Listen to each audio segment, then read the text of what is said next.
ಅಪಾರ ಅದ್ಭುತ ಅಚ್ಚರಿ ಕಹಿ ಸಿಹಿ ತುಂಬಿದ ಲೋಕ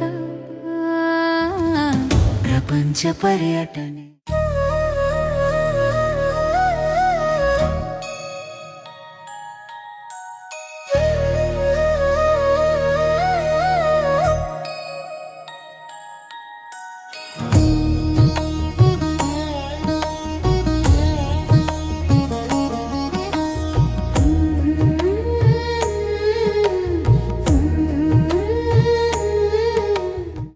ನಾನು ಚೆನ್ನಾಗಿದ್ದೀನಿ, ನನ್ನ ಮಕ್ಕಳು ಚೆನ್ನಾಗಿದ್ದಾರೆ, ಎಲ್ಲ ಆರೋಗ್ಯ ಎಲ್ಲ ಚೆನ್ನಾಗಿದ್ದೀವಿ.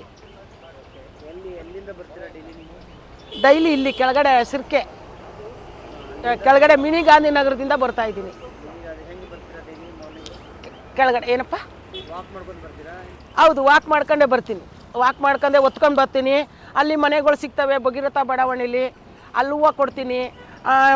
ಬಂದು ಮಾತಾಡಿಸ್ತೀನಿ, ಅಮ್ಮ ಹೂವು ತೊಗೊಳ್ಳಿ, ಏನು ಬೇಕು, ಹೂವು ಬೇಕಾ, ಯಾವ್ದು ಹೂವು ಬೇಕಮ್ಮ ಅಂತೀನಿ.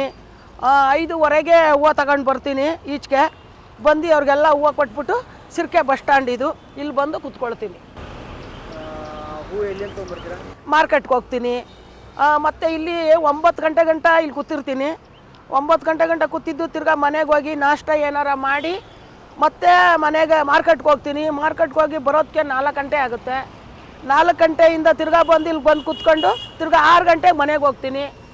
6 ಗಂಟೆಗೆ ಮನೆಗೆ ಹೋಗಿ ಮನೆಯಲ್ಲಿ ಏನು ಪೂಜೆ ಪುಸ್ಕಾರ ಮಾಡ್ಕೊಂಡು ಅಡುಗೆ ಮಾಡಿ ತಿಂದು ತಿರ್ಗಾ ಹೂವು ಕಟ್ತೀನಿ. ತಿರ್ಗಾ ಹಂಗೆ ಬರ್ತೀನಿ. ಹೌದು, 5:15ಗೆ ಬರ್ತೀನಿ. ಪ್ರತಿಯೊಂದು ಹೂವು ಇಲ್ಲಿ ಇದೆ. ರೋಜು ಇದೆ, ಕನಕಾಂಬರ ಇದೆ, ಕಾಕಡ ಇದೆ, ಮಲ್ಲಿಗೆ ಹೂವು ಇದೆ, ಸಾಮಂತಿಗೆ ಇದೆ, ಸುಕುನ್ರಾಜ ಇದೆ, ಹಾರಗಳಿದ್ದಾವೆ. ಇಷ್ಟೆಲ್ಲ ಹಾಕ್ತೀನಿ ಸರ್ ನಾನು. ಹೌದು ಹೌದು, ಡೈಲಿ. ಹೌದು, ಆಗುತ್ತೆ. ಇವತ್ತು ಆಗಿಲ್ಲ ಅಂದ್ರೂ ನಾಳೆ ಮಾರ್ಬೋದು. ಮಡಿಕೊಳ್ಳು ಹೂವು ಯಾವುದು ಅಂತ ತಗೊಬತ್ತೀವಿ. ಯಾವ ಹೂವು ಹಾಕಬೇಕು, ಏನು ಮಾಡಬೇಕು ಅನ್ನೋದು ನಮಗೆ ಗೊತ್ತಿರ್ತದೆ ಹೂವಿನಲ್ಲಿ. ಆದರೆ ಈ ತಾಯಿ ಲಕ್ಷ್ಮಿ ನಮಗೆ ಒಲಿದ್ಲು. ಆ ಒಲದಿಂದ ಅಷ್ಟು ಚೆನ್ನಾಗಿದ್ದೀವಿ ನಾವು ಇವತ್ತು. ನೋಡಿ, ನಾನು ತರೋದು ಒಂದಿನ ತಪ್ಪಿ ಒಂದಿನ ಹೋಗ್ತೀನಿ. ಹೋದ್ರೆ ಸರಿ ಅಂತ ಅಂದ್ಬಿಟ್ಟು ಅಲ್ಲಿ ಏನು ಮಾಡ್ತೀನಿ ಅಂತ ಅಂದರೆ ತಗೊಬಂದು ಇವತ್ತು ಗಂಟೆಲ್ಲ ಮಾಡ್ಕೋಬೇಕು. ಕೊಡೋರಿಗೆ ಸಾಲ ಕೊಡ್ತೀನಿ, ಆಮೇಲೆ ತಿಂಗಳ ಲೆಕ್ಕದಲ್ಲಿ ಕೊಡ್ತೀನಿ, ವಾರದ ಲೆಕ್ಕದಲ್ಲಿ ಕೊಡ್ತೀನಿ. ಎಲ್ಲ ಚೆನ್ನಾಗಿ ಮಾಡ್ತೀನಿ. ಹಿಂದದು ಮುಂದಕ್ಕೆ ಬರ್ತದೆ, ಮುಂದದು ಹಿಂದಕ್ಕೆ ಹೋಗುತ್ತೆ. ಅದೆಲ್ಲ ವರ್ಕೌಟ್ ಮಾಡ್ಕೊಂಡು ಮಾಡಬೇಕು. ನಾವು ಊರು ಚನ್ನಪಟ್ಟಣ. ನಾನು ಕೊಟ್ಟಿದ್ದು ಮಂಡ್ಯತಾವ್ ಗೌಡಿಗೆರೆಗೆ. ಈಗ ಈ ಹೂ ಮಾರ್ತಾ ಇದ್ರಲ್ಲ ಇಷ್ಟು ಕಷ್ಟಪಟ್ಟು, ಹೊಸಬ್ರು ಏನಾರ ಬಂದು ನಾನು ಹೂ ವ್ಯಾಪಾರ ಮಾಡಬೇಕು ಅನ್ನೋರಿಗೆ ನೀವೇನು ಕಷ್ಟಪಟ್ಟಿರಲ್ಲ ಇಷ್ಟು ವರ್ಷ, ತಾಳ್ಮೆ ಇರಬೇಕು. ಮನುಷ್ಯನ ತಾಳ್ಮೆ ಇರಬೇಕು. ಒಂದೇ ದಿನ ಸಕ್ಸಸ್ ಆಗಲ್ಲ. ಹೌದು. ಓಕೆ, ನೀವು ಅವ್ರಿಗೆ ಏನು ಹೇಳ್ತೀರಾ? ನಾ ಹೇಳ್ತೀನಿ ನೋಡವ್ವ, ನಾನು ಈಗ ಈ ಮರ ಇಲ್ಲಿ ಏನಾಯಿತು ಅಂತಂದರೆ, ನಾನು ಇಲ್ಲಿ ಹೂವು ಹಾಕ್ಬೇಕಾದ್ರೆ ತುಂಬ ಬಿಸಿಲು ಇರಬೇಕಾದ್ರೆ ಏನು ಮಾಡೋದು, ಇಲ್ಲಿ ಕುತ್ಕೊಳ್ಳೋಕ್ಕೆ ಆಗಲ್ಲ. ಯಾವ ರೀತಿ ನಾನು ಮಾಡಬೇಕು ಅಂದ್ಕೊಂಡಿತ್ತು. ಆವಾಗ ಹಂಗಂತ ಅಂದಾಗ ಏನು ಅನ್ನಿಸ್ತು ಅಂತ ಅಂದರೆ, ಸರಿ ಅಂತ ಅಂದ್ಬಿಟ್ಟು ಏನಾರ ಮಾಡಿ ಇಲ್ಲೊಂದು ಏನಾರ ಚಪ್ರ ಗಿಪ್ರ ಹಾಕೊಳ್ಳೋಣ ಅನ್ನಿಸ್ತು. ಮಳೆ ಅಂದರೆ ನೆನಿಬೇಕು, ಬಿಸಿಲು ಅಂದರೆ ಒಣಗಬೇಕು, ಚಪ್ರ ಹಾಕೊಳ್ಳೋಣ ಅನ್ನಿಸ್ತು. ಹಂಗಂದಾಗ BBMP ಅವರು ಬಂದು ಏನು ಮಾಡಿದ್ರು, ಅದನ್ನು ತೆಗೆದ್ರು. ಬೇಡ ಅಮ್ಮ, ಇಲ್ಲಿ ಹಾಕೋದು ಬೇಡ, ನೀವು ಏನಾರ ಒಂದು ಬೇರೆ ಕಡೆ ಮಾಡಿ ಅಂತ ಅಂದರು. ಇವ್ರು ಯಾಕೋ ಬಿಟ್ಕೊಡಲ್ಲ ಅಂದ್ಬಿಟ್ಟು ಆಗೇನು ಮಾಡಿದೆ, ಗಸಗಸೆ ಸೊಸಿ ತಗೊಬಂದೆ ನರ್ಸರಿಗೆ ಹೋಗಿ 40 ವರ್ಷದಲ್ಲಿ. ಆಗ 40 ವರ್ಷದಲ್ಲಿ ಇದು ಕಟ್ತಾಯಿದ್ರು, ಸಿರ್ಕೆ ಇದನ್ನು ಕಟ್ತಾ ಇದ್ದಾಗ ಸರಿ ಅಂತ ಅಂದ್ಬಿಟ್ಟು ತಂದು ಆಗ ನರ್ಸರಿಯಿಂದ ತಗೊಬಂದು ಇಲ್ಲಿ ನೆಟ್ಟು 4 ಜನಕ್ಕೆ ನಳ್ಳು ಆಗುತ್ತೆ, ಮತ್ತು ನಾನು ವ್ಯಾಪಾರ ಮಾಡೋಕ್ಕೂ ಆಗುತ್ತೆ ಅಂದ್ಬಿಟ್ಟು ಈಗ 40 ವರ್ಷ ತಾವಿಂದು ಇಲ್ಲಿ ಕೂತಿದ್ದೀನಿ ಸರ್. ಈ ಮರಕ್ಕೆ 40 ವರ್ಷ? ಹೌದು. ನೀವು 40 ವರ್ಷ? ಹೌದು. ನಿಮಗೆ ಇವಾಗ ಎಕ್ಸಾಕ್ಟ್ ಎಷ್ಟು ವರ್ಷ? ಇವಾಗ ನನಗೆ, ನಾನು ಬೆಂಗಳೂರಿಗೆ ಬಂದಬೇಕಾದ್ರೆ 20 ವರ್ಷ ಇನ್ನೂ ಆಗಿರಲಿಲ್ಲ. 18 ವರ್ಷ 13 ವರ್ಷಕ್ಕೆ ಮದುವೆ ಮಾಡಿದ್ರು ನನಗೆ. ಒಂದು 20 ವರ್ಷ ಮುಂದಾಗಿನೇ ಮಕ್ಕಳು, ಅಷ್ಟಕ್ಕೆ 2 ವರ್ಷಕ್ಕೆ ಒಂದೊಂದು ಆಗೋದು. ಬಂದುಬಿಟ್ಟೆ ನಾನು. ಆಗ ಬಂದಾಗ ಸರಿ ಅಂದ್ಬಿಟ್ಟು ಇವಾಗ ನನಗೆ 60ಕ್ಕೆ ಇನ್ನೊಂದು ವರ್ಷ ಏನೋ ಕಮ್ಮಿ ಇದೆ ಅಷ್ಟೆ. ಆದರೆ ನಾವು ಕೊಟ್ಟಿರೋದ್ರಲ್ಲಿ ಹಿಂದೆ ಕೊಟ್ಟಿದ್ದೀವಿ, ಆಗಿರ್ತದೆ. ಆದರೆ ಇನ್ನೊಂದು ವರ್ಷ ಏನೋ ಕಮ್ಮಿ ಆಗಿರ್ತದೆ. ಆದರೆ ನಮ್ಮ ವಿಚಿತ್ರ ಹೇಳಿದ್ರೆ 2 ಫಿಲಮ್ ತೆಗಿಬೋದು ಚಿಕ್ಕದ್ರಿಂದ. ಆದರೆ ನಾವು ಯಾವ ರೀತಿ ಇದ್ದೀವಿ, ಹೆಂಗೆ ಏನು ಅಂದರೆ ಆದರೆ ಅವೆಲ್ಲ ಹೇಳೋಕ್ಕೆ ಟೈಮ್ ಇವಾಗ 11 ಗಂಟೆ 12 ಗಂಟೆ ಆಗೋಯ್ತದೆ. ಅದನ್ನೆಲ್ಲ ಒಂದು ಹಾಳೆಯಲ್ಲಿ ಬರೆದಿದ್ದೆ, ನಾನು ಬರ್ಸಿದ್ದು ಸರಿ ಅಂತ ಅಂದ್ಬಿಟ್ಟು ಅದು ಎಲ್ಲ ಹಾಕ್ಬಿಟ್ಟಿದ್ದೀನಿ, ಅದು ನನ್ನ ಕೈಗೆ ಸಿಗ್ತಾ ಇಲ್ಲ. ಅದಕ್ಕೋಸ್ಕರ ಸರಿ ಅಂತ ಅಂದ್ಬಿಟ್ಟು ಈಗ ಅರ್ಧ ಅಲ್ಲ ಕಾಲು ಭಾಗ ಕಥೆಯಲ್ಲಿ ನಿಮಗೆ ಮುಗಿಸಿದ್ದೀನಿ.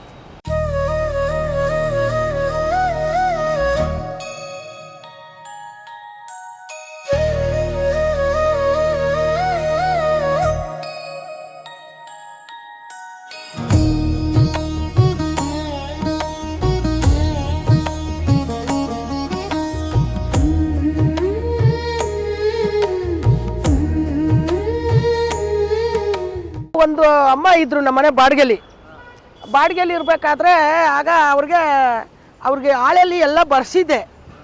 ಅದು ನನ್ನ ಕೈಗೆ ಇನ್ನೂ ಸಿಗ್ತಾ ಇಲ್ಲ, ಎಲ್ಲೋ ಹಾಕ್ಬಿಟ್ಟಿದ್ದೀನಿ. ನಾವು ಈ ಥರ ಇದ್ದರೆ ನಾವು ಹಿಂಗಿದ್ವಿ, ಉಟ್ಕೋಕೆ ಬಟ್ಟೆ ಇಲ್ಲ, ತಿನ್ನೋಕ್ಕೂ ಊಟ ಇಲ್ಲ. ಬೆಂಗಳೂರಿಗೆ ಬರಬೇಕಾದ್ರೂ ಅಷ್ಟೇ 15 ರೂಪಾಯಿ ಗಾರೆ ಕೆಲಸ ಮಾಡಿದ್ದೀನಿ.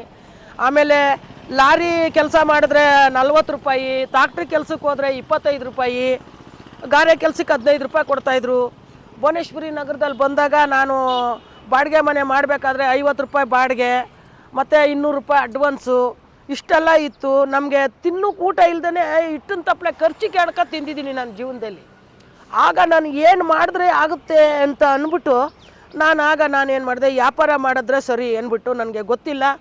ಒಂದು ಅಮ್ಮನ ಕರ್ಕೊಂಡು ಮಾರ್ಕೆಟ್ಗೆ ಹೋದಾಗ ಆವಾಗ ಹೇಳಿದ್ರು, ಬಾಮ್ಮ ಇಲ್ಲದೆ ಮಾರ್ಕೆಟು ತೋರಿಸ್ತೀನಿ ಅಂದ್ಬಿಟ್ಟು ಕರ್ಕೊಂಡೋಗಿ ತೋರಿಸಿ ನನಗೆ ಪಾಪ ಅವರು ವ್ಯಾಪಾರ ಕಲಿಸ್ಕೊಟ್ರು.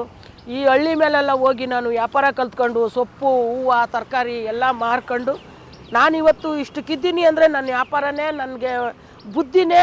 ಇದು ಏನೇ ಆಗಲಿ, ಒಂದು ಕಡೆ ಯಾವ ಹೆಣ್ಮಕ್ಳುವೆ ಹೋಗ್ಬೇಕಾಗ್ಲಿ ಬರಬೇಕಾಗ್ಲಿ, ಎಲ್ಲೇ ಹೋಗಿ ಬುದ್ಧಿ ಇದ್ದರೆ, ಇಲ್ಲ ಬುದ್ಧಿ ಇರಬೇಕು, ಇಲ್ಲ ದುಡ್ಡು ಇರಬೇಕು, ಇಲ್ಲ ಅಂತ ಅಂದರೆ ಯಾವುದೋ ಅಂದ್ರೂ ಒಡವೆ ಇರಬೇಕು.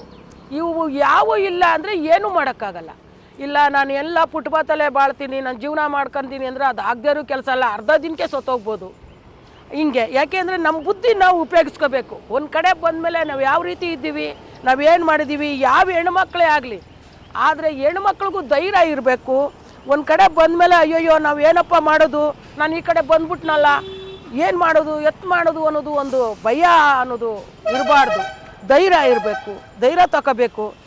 ನಾನು ಎಲ್ಲೇ ಹೋದ್ರೂ ದುಡಿತೀನಿ, ನಾನು ಅಂಬ್ಲಿ ಕುಡಿತೀನಿ, ರಾಗಿ ಅಂಬ್ಲಿಯಲ್ಲಿ ನಾನು ಜೀವನ ಮಾಡ್ತೀನಿ ಅನ್ನೋದು ಇರಬೇಕು. ಆಗ ಅಷ್ಟಲ್ಲಿ ಇರಬೇಕು. ಹಿಂಗಿದ್ದು ನಾವು ಧೈರ್ಯ ತಗೊಂಡು ವ್ಯವಹಾರ ಮಾಡಬೇಕು ಸರ್. ಸುಮ್ಮನೆ ನಾವು ಮಾಡ್ತೀನಿ ಅಂತ ಅಂದ್ಬಿಡೋದಲ್ಲ, ಧೈರ್ಯ ಇರಬೇಕು. ನಾವು ಮಾಡಿರೋದು ನೋಡಿದ್ರೆ ಅದನ್ನೆಲ್ಲ ನೀವು ಹೇಳ್ಬಿಟ್ರೆ ನಿಜಲ್ಲೂ ಅಯ್ಯೋ ಕಣ್ಣೀರು. ಈಗ ನನಗೆ ಒಂದು ಸತಿ ಅದನ್ನು ಹಿಂದೆದು ನೆನೆಸ್ಕೊಂಡಕ್ಕೆ ಕಣ್ಣೀರು ಬಂದು ಅಳ್ತಾ ಹೇಳಿದ್ರೆ ಜನ ನಂಬಲ್ವೇನೋ, ಅಯ್ಯೋ ಇವಳೇನು ಚೆನ್ನಾಗಿ ಕೂತವಳೆ, ಇಷ್ಟು ಅಳ್ತಾಳೆ ಅನ್ಕೋತಾರೇನೋ ಅಂದ್ಬಿಟ್ಟು ನಾನು ಇಷ್ಟು ಅರ್ಜೆಂಟಿಂದ ಹೇಳಿದ್ದೀನಿ ಸರ್. ಇಷ್ಟಿದೆ ನಮ್ಮ ಕತೆಗಳು, ಹಿಂಗೆಲ್ಲ ಇದೆ. ಅದಕ್ಕೋಸ್ಕರ ನಮ್ಮ ಯಾವುದಕ್ಕೆ ಏನು ಮಾಡಬೇಕು, ಮಾಡಬೇಕು ಅನ್ನೋದು ಇರಬೇಕು.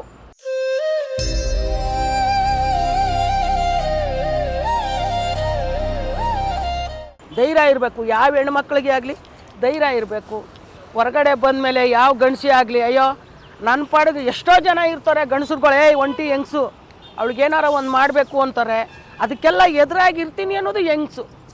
ಎದುರಾಗಿ ನಾನು ಅಯ್ಯೋ ಬಿಡು, ಇವತ್ತು ನಾನು ಅವನ ಹತ್ರ ಜೀವನ ಮಾಡಬೇಕು, ನಾನು ಏನು ಮಾಡ್ತಾನೆ ಅವನು, ಇವತ್ತು ಅವನ ಹತ್ರ ಯಾಚಿಕೆ ಕಳ್ಕೊಬಿಡೋಣ, 100 ರೂಪಾಯಿ ಕೊಡ್ತಾನೆ. ಆವಾಗ ಅವನೇನಂತಾನೆ, 100 ರೂಪಾಯಿ ಕೊಟ್ಟಿದ್ದೀನಿ ಕಣ್ಲ, ಅವಳು ನನ್ನ ಹತ್ರ ಬಂದಿದ್ಲು ಅಂತಾರೆ. ಅದನ್ನೆಲ್ಲ ಬಿಟ್ಟು ನಮ್ಮ ಜೀವನ ನಾವು ಮಾಡ್ತಾನೆ ಇದ್ದರೆ ಯಾರೇನು ನಮ್ಮನ್ನು ನೋಡಲ್ಲ. ಯಾವುದೇ ಒಂದಕ್ಕೂ ಅಷ್ಟೇ ನಾವು ಧೈರ್ಯ ತಗೊಂಡು ಇರಬೇಕು. ಇವಾಗ ಎಲ್ಲದಕ್ಕೂ ನಾವು ಚೆನ್ನಾಗಿದ್ದೀವಿ, ಇರೋದು ಹೇಳ್ಕೋಬೇಕು. ನಾನು ಬೆಂಗಳೂರಿಗೆ ಬಂದ್ರೂ ಎಲ್ಲ ಅಂತ ನೋಡು, ಅಮ್ಮನ್ನ ನಮ್ಮ ಯಜಮಾನಪ್ಪ ಮಾಡ್ಕೊಂಡ ತಿರ್ಗಾ ಲಾಸ್ಟ್ಗೂ ನನ್ನ ಗಂಡ ಸತ್ರೂ ನಾನೇ ಹೋಗಿ ಮಾಡಿದ್ದೀನಿ. ಎಲ್ಲನೂ ಅವನು ಸಂಸ್ಕಾರ ಮಾಡು, ಎಲ್ಲ ತಿಥಿ ಮಾಡು, ಎಲ್ಲ ಮಾಡಿ ಬಂದಿದ್ದೀನಿ. ನನ್ನ ಮಕ್ಕಳು ಅವ್ರ ಮಕ್ಕಳು ಅಂತ ನಾನು ನೋಡ್ಕೊಳ್ಳಿಲ್ಲ, ಎಲ್ಲರನ್ನೂ ಒಂದೇ ಸಮ ನೋಡ್ಕೊಂಡಿದ್ದೀನಿ. ಇವತ್ತು ಎಲ್ಲಾದರೂ ಇದರಿಂದ ನಾನು ಅವ್ರನ್ನ ಒಂದು ಗಳಿಗೆ ನೋಡಿಲ್ಲ ಅಂದರೆ ನಾನು ಸಾವ್ತಿನೇ ಆಗಿರ್ಬೋದು. ಅವಳನ್ನ ಕರ್ಸ್ಕೊತೀನಿ, ನಾನು ಬರ ಇಲ್ಲಿ ನೀನು ನೋಡಬೇಕು ಅಂತ. ಇಷ್ಟು ನನ್ನ ಭಾವನೆ. ನನಗೆ ಏನಪ್ಪ ಅಂತಂದರೆ ಅಯ್ಯೋ ಅವ್ರಿಗೆ ಯಾಕೆ ಮಾಡಬೇಕು, ಅವ್ರಿಗೇನು ಮಟ್ಟಬೇಕು ಅನ್ನೋದು ನನ್ನಲ್ಲಿ. ಎಲ್ಲರನ್ನೂ ಒಂದೇ ಸಮ. ನನ್ನ ಮಕ್ಕಳೇನು ಅವಳ ಮಕ್ಕಳೇನು ಅಂತ ನಾನು ಒಂದಿನವೇ ಆ ಊರಲ್ಲೇ ಅಂತಾರೆ. ಒಂದಿನವಾರವೇ ಅವಳು ಜಗಳ ಮಾಡ್ದೋಳೆಲ್ಲ ಗಂಡ ಸಾವ್ತಿರು ಮಡ್ತೋರು ಅಂತ ನಾವು ಹಂಗೇ ಇದ್ದೀವಿ, ಹಂಗೇ ಇದ್ದೀನಿ. ಅವಳ ಮಕ್ಕಳು ನನ್ನ ಮಕ್ಕಳು ಅಂತಿಲ್ಲ. ನನಗೇನಾರ ಒಂದು ಹುಷಾರಿಲ್ಲ ಅಂದ್ರೆ ಸಾಕು, ಆಲೇ ಓಡ್ಬತ್ತಾನೆ ಬಿದ್ದು ಅವನು ನನ್ನ ಕರ್ಕೊಂಡೋಗೋದು, ಏನು ಮಾಡ್ಬೇಕು ಹೇಳಿ, ಆಸ್ಪತ್ರೆಗೆ ಹೋಗ್ಬೇಕಾ, ಏನು ಬೇಕು ಹೇಳಿ, ಇವೆಲ್ಲ ಕೇಳ್ತಾನೆ. ಅಂಥದ್ರಲ್ಲೂ ನಾನು ಕುತ್ಕೊಂಡು ನಾನು ನಮ್ಮ ಜೀವನ ನಾನು ಮಾಡ್ತಾನೆ ಇರಬೇಕು, ಇವತ್ತು ಚೆನ್ನಾಗಿದ್ದೀನಿ ಅಂತ ಮೂಲೆಯಲ್ಲಿ ಕುತ್ಕೋಬಾರ್ದು ಅಂದ್ಬಿಟ್ಟು ಇವತ್ತು ನಾನು ಇರೋ ಗಂಟನೂ ನಾನು ಓಡಾಡೋ ಗಂಟನೂ ನಾನು ಮಾಡಬೇಕು ವ್ಯಾಪಾರನ ಅನ್ನೋದು ನನ್ನಲ್ಲಿ.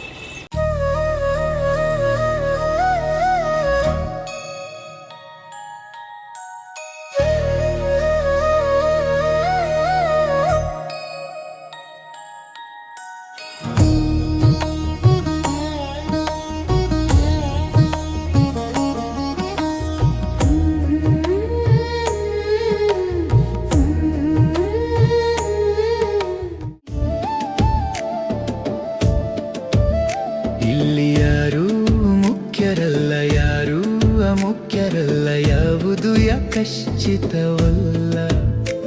ಇದು ಅನಂತ ಪ್ರಪಂಚ ಅಪಾರ ಅದ್ಭುತ ಅಚ್ಚರಿ, ಕಹಿ ಸಿಹಿ ತುಂಬಿದ ಲೋಕ ಪ್ರಪಂಚ ಪರ್ಯಟನೆ.